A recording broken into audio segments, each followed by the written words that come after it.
Salut, bienvenue pour un nouvel update graphique cette fois. Et c'est des graphiques dont je vous ai pas parlé depuis longtemps pour certains, ou alors jamais parlé en update. Je le précise parce que ces derniers temps il y a quand même pas mal de sagas qui reviennent en update graphique comme Mélusine, Sorceline ou alors le complot à Versailles.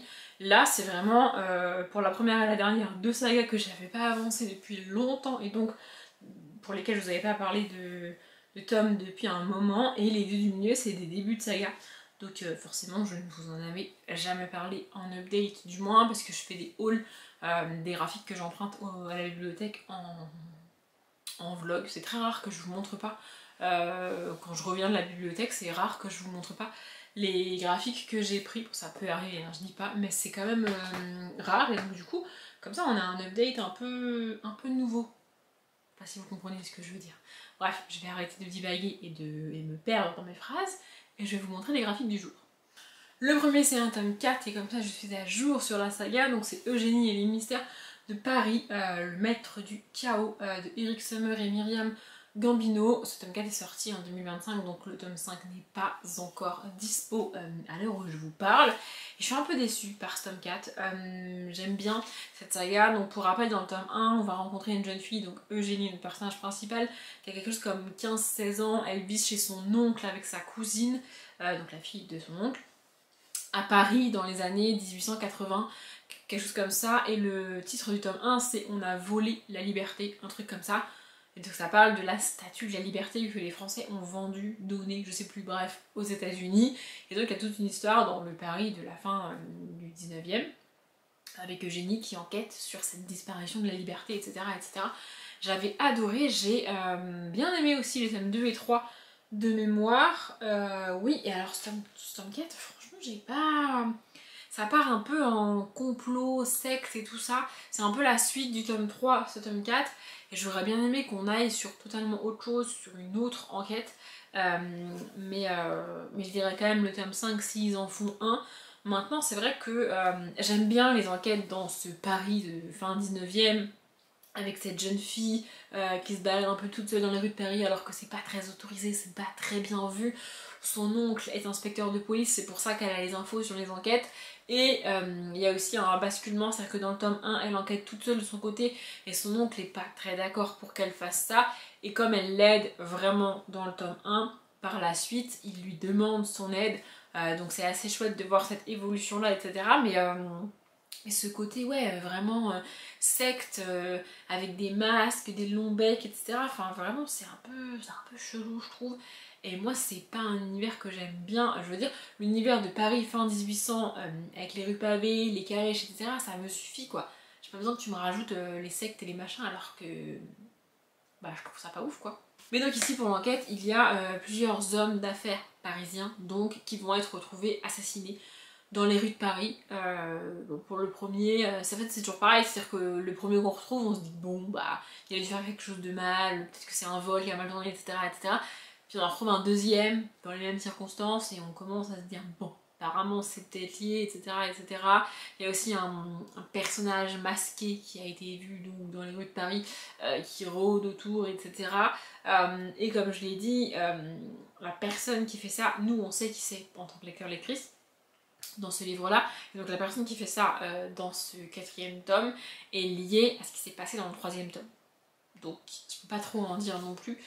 Si c'était des enquêtes séparées, je pourrais un peu plus développer, mais là comme c'est directement lié à ce qui s'est passé et surtout à la résolution du tome 3, bah, je peux pas trop vous en dire. Mais bon, ça reste très cool, très chouette. On suit Eugénie et ses petits camarades, hein. Elle n'est pas toute seule à enquêter. Et évidemment, voilà, je vous montre une planche où on voit un petit peu ses petits camarades. J'aime bien la colorimétrie, le style des dessins, etc. Là en plus on est en automne, je sais pas si vous verrez. J'aime bien le style graphique, etc. Je suis un peu déçue par ce 4e tome, et j'espère que si 5e tome il y a, on va changer de direction, on va arrêter de parler de sectes et de souterrains et de... Voilà, mais en tous les cas, je vous conseille cette saga parce que les deux premiers tomes sont vraiment chouettes. Le tome 3 est un petit peu moins bien et le tome 4 est un peu pas très ouf selon moi, mais c'est quand même une bonne saga. Ensuite j'ai lu les 2 premiers tomes d'une nouvelle saga pour moi jeunesse. Je dis nouvelle pour moi parce qu'elle date quand même, c'est juste que moi je la connaissais pas. Donc la saga c'est Gargouille de DP Philippi et J. Étienne. Donc ici le tome 1, Le Voyageur, et le tome 2, La Clé du Temps. Et à la bibliothèque j'ai pris ces BD là parce qu'en fait DP Philippi j'ai déjà lu des BD écrites par lui. J'ai lu Un drôle d'ange gardien il y a 4 ou 5 tomes je crois, et j'avais adoré cette histoire avec ses enfants protégés par un ange gardien qui, pas de bol, au moment où il leur arrive un truc dramatique, l'ange gardien est occupé ailleurs et ne peut pas sauver les enfants alors que c'est son rôle, et il y a un espèce de petit diable qui passe par là et qui, sans faire exprès, va sauver les enfants.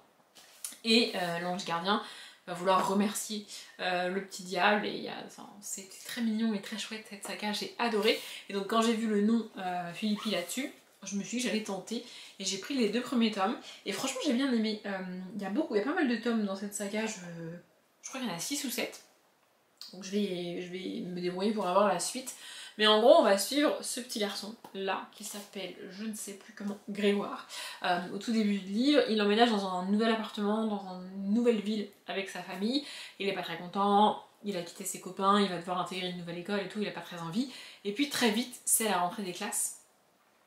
Mais on va pas suivre du tout Grégoire dans son quotidien à l'école avec ses amis et tout. Non, on va basculer dans un monde assez fantastique. En fait, Edouard, pas du tout. Grégoire va trouver un objet caché dans sa chambre, et cet objet va lui faire remonter le temps. Et il va rencontrer des personnes qui vivaient là il y a facilement une centaine d'années, je pense, voire peut-être même un peu plus, et il va aussi rencontrer des gargouilles et autres créatures surnaturelles. Donc déjà, une fois qu'il a basculé dans ce nouveau monde pour lui, donc dans le passé en fait, il va essayer de comprendre où il est, qu'est-ce qui se passe, etc. etc. Et il va rapidement s'adapter quand même, malgré tout, et comprendre que s'il est là, c'est pas par hasard et qu'il a un rôle à jouer. Ça c'est pour le tome 1, franchement j'ai beaucoup aimé, vraiment je trouvais ça très chouette. Et alors le tome 2, j'ai eu un peu de mal. En fait j'ai commencé à lire le tome 2, j'étais très fatiguée. Je me suis dit un soir en rentrant du boulot, un soir, hop, je prends la BD, je la lis, vous voyez. Et vraiment j'ai été épuisée, au bout de 3 pages, je me suis endormie. Et donc après j'ai repris la lecture. Et j'ai eu un peu de mal à comprendre où on était, qu'est-ce qui se passait et tout, parce que le tome 2 redémarre pas tout de suite à la fin du tome 1. Le tome 2 c'est une nouvelle aventure, un nouveau voyage dans le temps pour Grégoire. Et vraiment j'ai eu un peu de mal à raccrocher les wagons, etc. Mais au cours du tome 2, Grégoire en apprend un peu plus sur comment ça se passe ces voyages dans le temps, qu'est-ce que c'est que cette magie qu'il y a derrière, qui d'autre a de la magie, et aussi découvre un petit peu les méchants magiciens de l'histoire. Et tout se met un peu plus en place. Le tome 1 c'est vraiment la découverte de l'univers, et c'est vraiment ce côté fantastique pur et merveilleux pur pour les enfants. Et dans le tome 2, il y a un peu plus de noirceur qui va venir, des méchants et des choses à faire pour combattre le mal, les méchants, la magie noire, tout ça. Franchement j'ai quand même bien aimé ces 2 premiers tomes, j'ai trouvé ça assez cool. Je vais vous montrer à quoi ça ressemble à l'intérieur, et il faut que j'aille rendre ces graphiques là du coup. D'ailleurs je ne me suis même pas renseignée sur la date, si je suis en retard, pas en retard. Faut que je regarde, et que je trouve la suite, parce que franchement je vais lire la suite, c'est sûr. Et voilà, à l'intérieur ça ressemble à peu près à ça. Je vais vous montrer la toute première page parce qu'on voit la cathédrale sur laquelle donc il y a les gargouilles. Voilà, ça c'est la toute première page. En fait Grégoire emménage en face de cette cathédrale. Et donc c'est, en fait il remonte le temps, mais il reste au même endroit des années, des dizaines d'années plus tôt même. Et donc les gargouilles sont dans cette cathédrale, vous voyez. Franchement j'ai adoré, j'ai trouvé ça hyper cool, hyper chouette, hyper mignon. Et j'ai hâte de lire la suite. Ensuite j'ai voulu tenter une saga plus récente, et je me rends compte que le tome 2 date quand même de 2023. Et je ne sais pas s'il y a eu un tome 3, il faudrait que je regarde. Donc c'est Les Pierres du Cauchemar de Doom, Sora et Dreamy, pardon. Donc Doom c'est Sora au scénario et Dreamy au dessin, c'est ça. Et Doom c'est Sora, si vous les connaissez pas, ce sont 2 youtubeurs slash twitchers, donc sur internet, qui qui font des vidéos YouTube, des lives sur Twitch, etc. Moi j'ai vu passer ces BD là parce que je suis Dooms et j'aime assez ce qu'elle fait. Par contre Sora j'ai jamais regardé et je vous avoue que ça m'intéresse pas. Voilà, j'avais vu passer les BD, je les avais même vu passer chez des booktubeuses qui ont reçu ces BD là et qui donc les présentaient parce que comme moi, elles avaient demandé ces BD parce qu'elles sont en collaboration, enfin pas comme moi pour ça, mais comme moi elles suivent Dooms et Sora, et donc comme elles sont en collaboration avec les maisons d'édition, elles avaient demandé les BD et elles les avaient reçues, donc je les avais vues quand même sur des chaînes booktube ces livres là, mais pas au point de vouloir les acheter. Je m'étais dit bah si je tombe dessus je les lirai, mais pas me jeter dessus et les acheter. Et là je les ai trouvées à la bibliothèque et je les ai prises, et en fait je suis partagée. Parce que honnêtement je trouve le tome 1 pas bon. Et probablement que si j'avais pas pris le tome 2 en même temps je l'aurais pas lu. Mais le tome 2 est vraiment chouette, c'est vraiment cool. En fait, déjà premier choc un peu pour moi parce que je m'y attendais pas. Les personnages qu'on suit sont Dooms et Sora eux-mêmes. Ils n'ont pas créé des personnages, c'est eux-mêmes les héros et héroïnes de leur histoire. Ce qui est un petit peu bizarre. Et en fait, au tout début, donc pour l'histoire, on va suivre donc Dooms et Sora qui sont au tout début dans un parc en train de promener leurs chiens. Et leurs chiens vont déterrer un coffre, un vieux coffre. Dooms et Sora rentrent chez Dooms du coup et ouvrent ce coffre. Et dans ce coffre, il va y avoir les pierres du cauchemar qui vont sortir de là, et à partir de là, l'univers magique démarre et ils ont des missions à réaliser pour récolter les pierres du cauchemar. On sait pas trop pourquoi il faut qu'ils récoltent les pierres du cauchemar, on sait pas trop pourquoi ils peuvent pas juste refermer le coffre et reprendre leur vie normale, tu vois, mais bref, soit, ils vont se lancer dans cette aventure-là, et le tome 1 est tourné autour de Internet. Ils atterrissent dans un monde un peu futuriste, dans lesquels on va retrouver Google, on va retrouver Wikipédia, on va retrouver Facebook, on va retrouver Instagram, les sites Internet.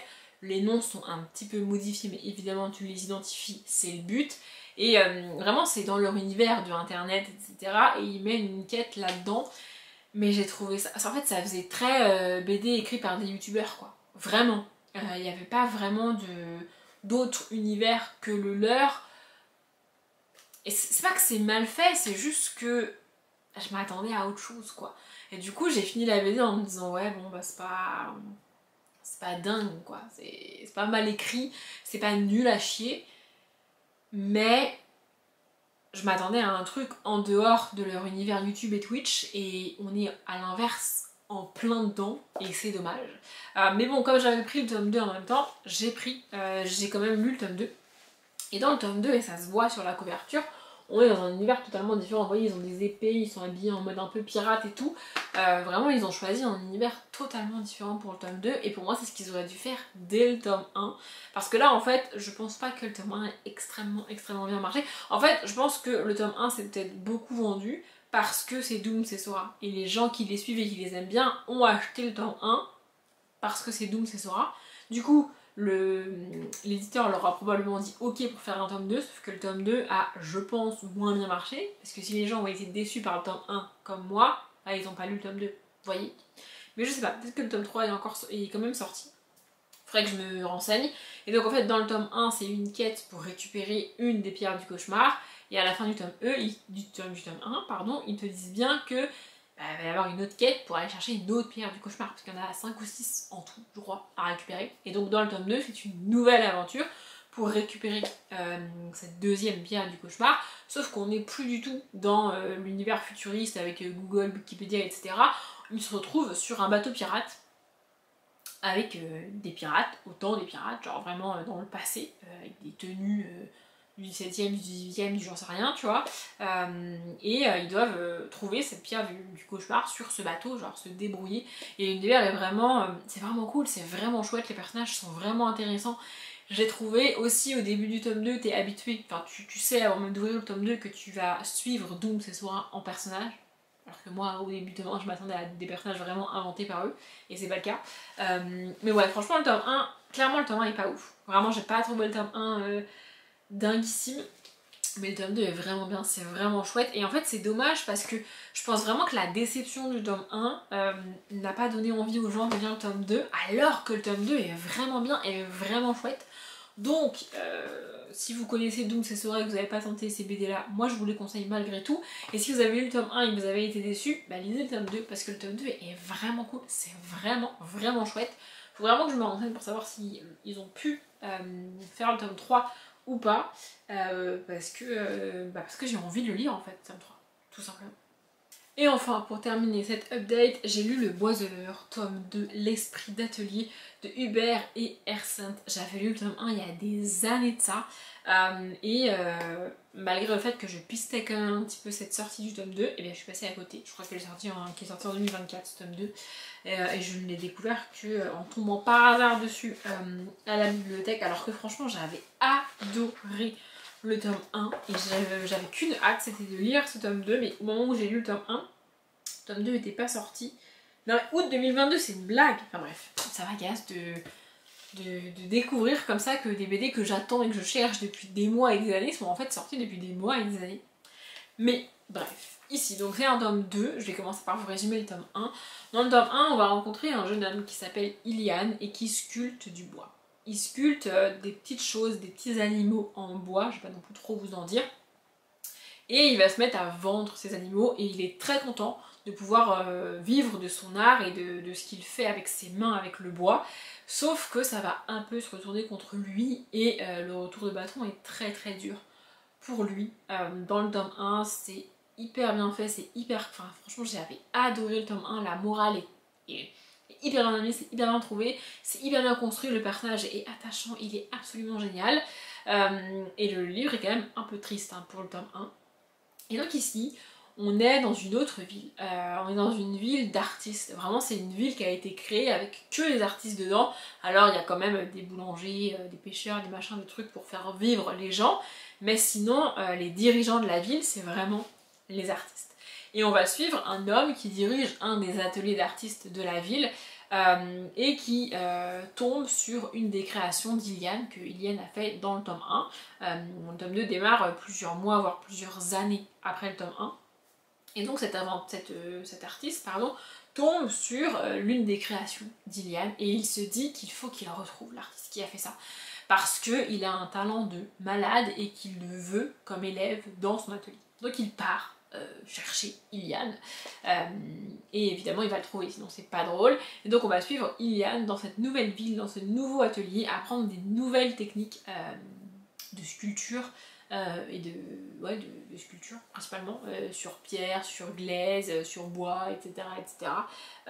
Et donc il est un peu perdu, il a un peu ce syndrome de l'imposteur dans ce nouvel univers alors que il est quand même un artiste plein de talent et qui a eu un succès conséquent dans sa propre ville et même dans cette ville là puisque ces anciennes sculptures se vendent à prix d'or aujourd'hui et voilà, on le suit évoluer là-dedans et puis on en apprend plus sur la construction de la ville, les liens entre les gens, comment les artistes, comment les différents ateliers tenus par les différents artistes cohabitent et communiquent les uns avec les autres, cette forme de concurrence qu'il y a, parfois de rivalité.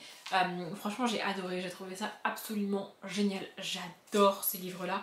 Faut que je me renseigne si ces gens, Hubert et Hersent, c'est ça, ont fait d'autres choses parce que franchement j'adore la manière dont ils construisent les personnages, dont l'histoire évolue, dont on nous donne les informations et surtout j'adore les dessins et les couleurs, c'est absolument magnifique. La BD est divisée en chapitres, c'est pour ça qu'on a une page blanche à droite là, mais vraiment j'adore. Je vais arrêter de vous montrer des pages parce que sinon je vais vous montrer toute la BD. Mais franchement, j'adore les dessins, les illustrations, les couleurs, l'évolution aussi de l'ambiance, de l'univers, des personnages, des thématiques. Moi je suis pas très réceptive à l'art de manière générale. Et là franchement j'adore. J'ai adoré le tome 1 et j'ai adoré ce tome 2, vraiment. Peut-être même que le tome 3 est dispo, parce que du coup ce tome 2 est sorti quand même en 2022. Je sais pas s'il y a un tome 3 ou pas. Mais franchement, j'adore cette saga. Si vous la connaissez pas, je vous la conseille. C'est quand même des grosses BD, hein. Ça fait une centaine de pages. Mais je suis tellement bien quand je les lis, c'est tellement chouette. C'est vraiment cool. Je sais pas trop quoi vous dire, je suis presque sans mots face à cette BD. Mais moi j'adore. Ça fait quand même un petit moment que je blablate, du coup je vais éviter de rallonger cette vidéo avec une outro beaucoup trop longue. Je vais juste vous dire que je vous ai dit tout ce que je voulais vous dire, que la vidéo est terminée, que je vous remercie de l'avoir regardée et comme d'habitude je vous souhaite une bonne journée, un bon après-midi, un bon appétit ou une bonne nuit et je vous dis à bientôt.